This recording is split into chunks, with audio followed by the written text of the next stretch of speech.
Welcome to the International Academic Conference of Law and Politics, held in Istanbul, Turkey, 2014. An International Answer to Capturing Corporate Criminality, authored by MOHAMMED TARIQ.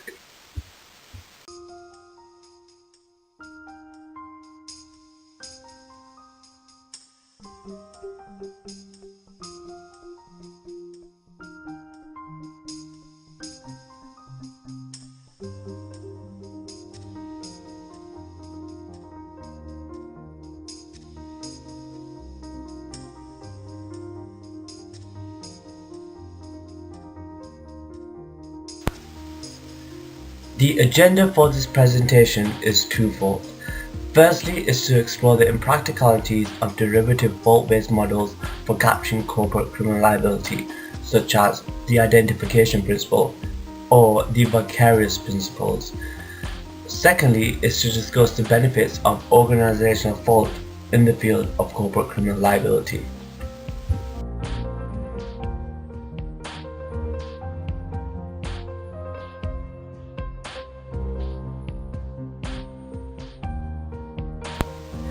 In the international sphere, there has been a unified consensus against the recognition of a distinct corporate personality, and, as expected, have no such doctrine in place. Some countries have opted to impose administrative penalties, emphasizing the dichotomy between corporate entities and the corpus of criminal law, as developed to fit the psychology and human characteristics for human defendants.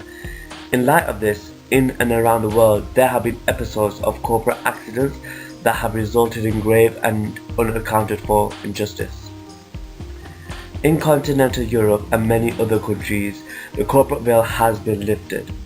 And alarmingly, on this side of legislative research and development, nations have retired with several exhaustive models for capturing corporate criminal liability. A revolutionary jurisprudence that shelves awkwardly in the most recent of archives as a deterrent instead of what it should be, and that is an active, punitive measure against a corporate criminal. The reality of modern-day decision-making in multinational corporations equally requires a fault-based model which focuses primarily on their corporate culture. This presentation shall evaluate the success of the corporate culture model advanced by the Australian Criminal Code Act 1995 in a comparative analysis with other international models of corporate fault. The importance and viability of the corporate culture model shall be emphasized for its sound applicability in honoring the idea that those multinational corporations bear responsibility towards global social justice.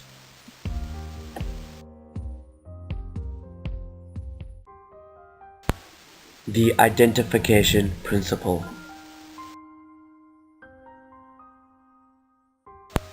In the following case of H. L. Bolton Engineering and T. J. Graham, Lord Denning used literary devices to liken a corporate entity with the human mind and body.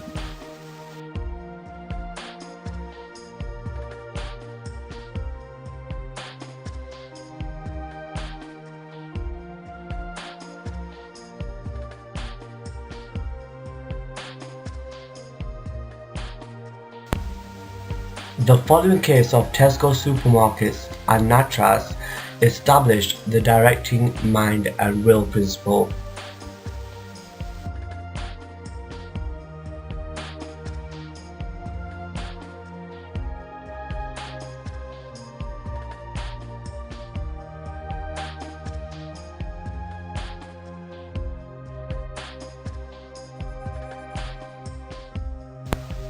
The identification doctrine paved the way for achieving corporate accountability against transnational corporate activity in the realm of corporate criminal liability, but has done so unsuccessfully, and this is why. The directing mind and will insulates corporations simply by delegating their managerial activities down the hierarchy of its geographically widespread structure.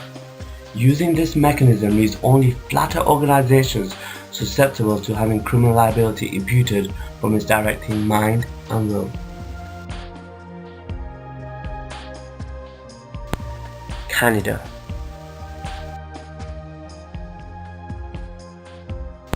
Expanded identification.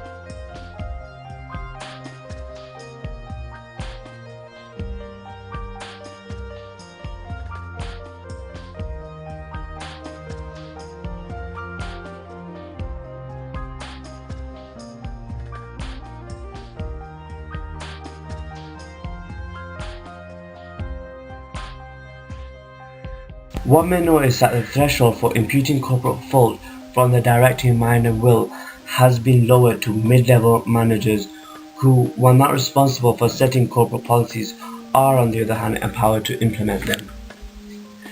The enthusiasm, however, soon deflated when the approach was not able to capture or prosecute a company or its 3 employees in the face of 26 dead miners. The Bill C-284 actually drafted, interestingly, a corporate culture model, perhaps anticipating that the expanded identification doctrine may have provided horrific and unsatisfactory results such as this, yet disregarded it in favor of the latter.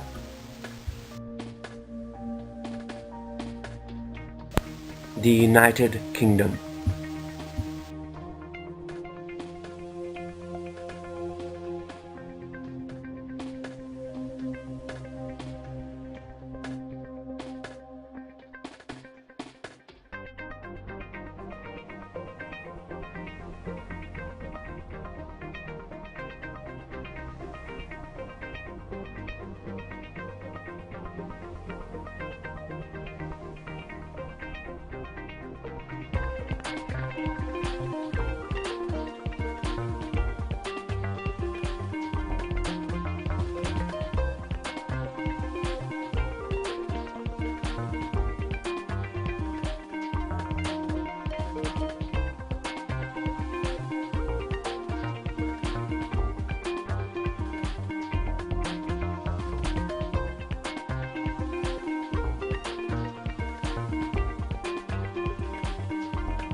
By virtue of the Corporate Manslaughter and Corporate Homicide Act 2007, the senior tier of management must have played a significant enough role in the management of corporate activity. The level of difficulty involved with prosecuting companies is exacerbated by onerous causation requirements. This, in effect, narrows the scope for locating senior management for negligence or the offences. It has therefore proven itself to be an inadequate model of corporate fault for many high mens rea offences.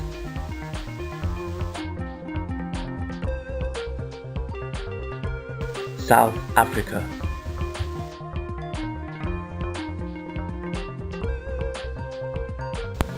Vicarious liability.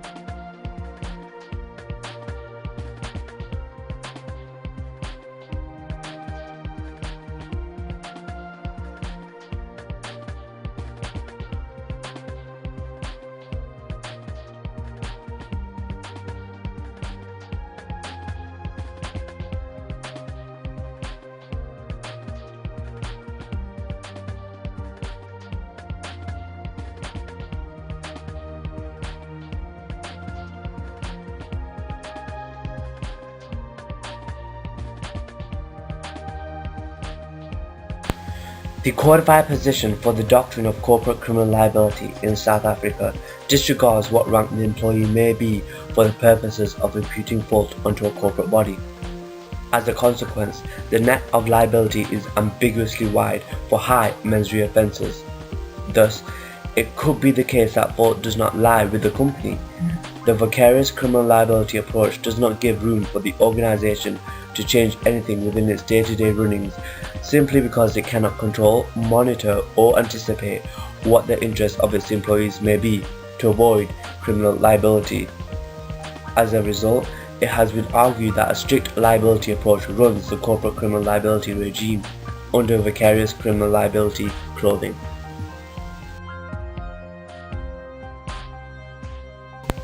The United States of America.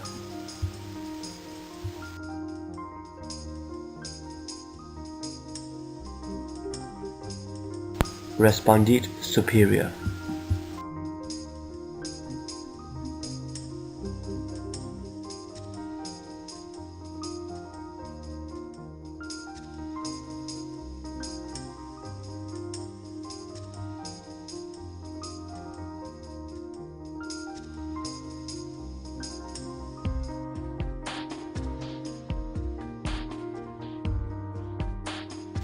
Novara offered a resolution to the codified vicarious criminal principles adopted in South Africa, namely, to require the company to have benefited by the employee's action rather than for the employee's action to have furthered the company's interest. Novara's approach has been a running precedent, in fact, under the federal laws in America. The doctrine of Respondit superior not only dismantles the boundaries between civil and criminal laws, but it also tears down the full element which makes an act a crime in an over-accountable way against conceptually fundamental principles of criminal law. The doctrine should capture corporate fault, not individual fault, in order to hold a corporation accountable for where its interests are different, but it is in a better place to compensate. Australia.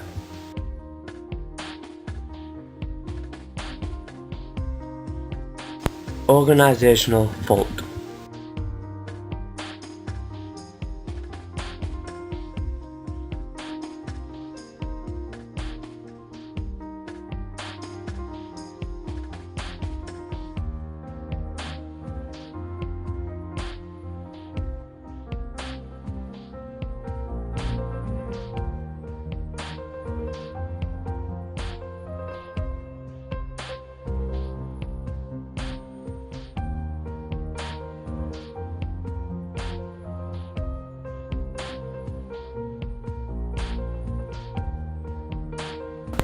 Inside an organisation filled with management, employees and agents, the Australian Federal Criminal Code has identified corporate fault through the corporate culture.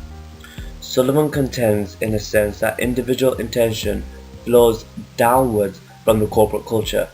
Its culture does not therefore represent the corporate's mind or requisite culpability.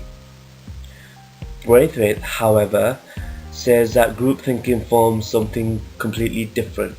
It forms individual intention, which is embedded in the corporate culture, a culture that represents the surplus within the organization or the company's own mind.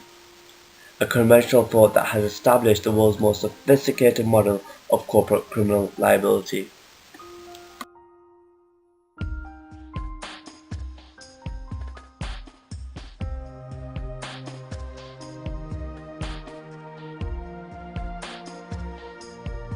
There is a fear that a company may have unwritten rules and develop showcase policies to avoid criminal liability. The erroneous task of implementing an inadequate program to run this daily or at potentially hazardous costs eases attention for Wiseman. Kaval points out how unlikely it will be for the company to have supported a criminally unwritten rule at or before the time of the commission of offence. The worries with the corporate culture model, however, do not outweigh the impracticalities and violations of the models of fault employed by various other jurisdictions.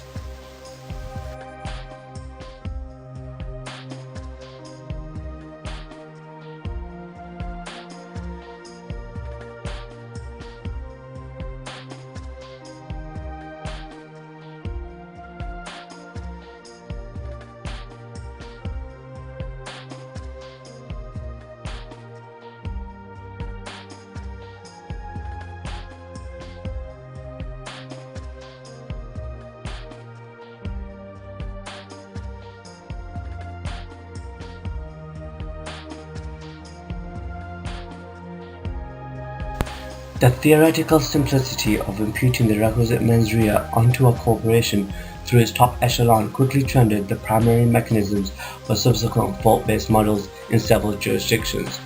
In doing so, this inadvertently narrowed the scope to work outside of a nominalist approach and develop an inherently practical model for capturing true corporate fault.